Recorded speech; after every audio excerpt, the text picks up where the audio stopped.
what happened in this case was Lisa was driving down the street. She was pulled over for not wearing a seatbelt, for a seatbelt violation.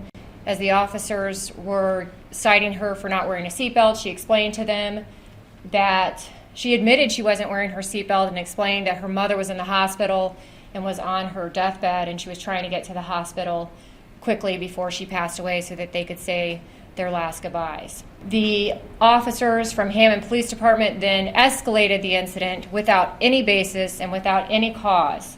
They had asked Jamal, they came around to the passenger side of the vehicle, asked Jamal to get out of the car without any explanation, never indicated to him that he was not wearing his seatbelt, and in fact he was.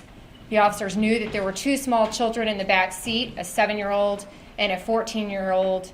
You see Jamal go into the back seat telling the officers he has to get his ticket to get his information to try to give to them. And you see him go into the back seat, grab his backpack where the two children are, and then bring the backpack in, look through the backpacks for the ticket. He then proceeds to hand the ticket through the window to the officers. The officers actually refused to take the ticket from him and get his information. After they refused to take his ticket, they again order Jamal out of the car. They give no explanation. They never tell him he's under arrest.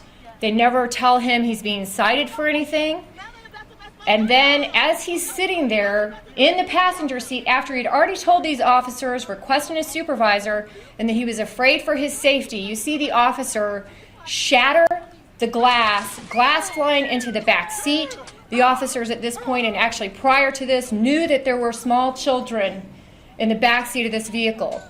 You also see the officer taser Jamal not only once, but twice, to the point that he actually has to ask the officer to take the taser off of him.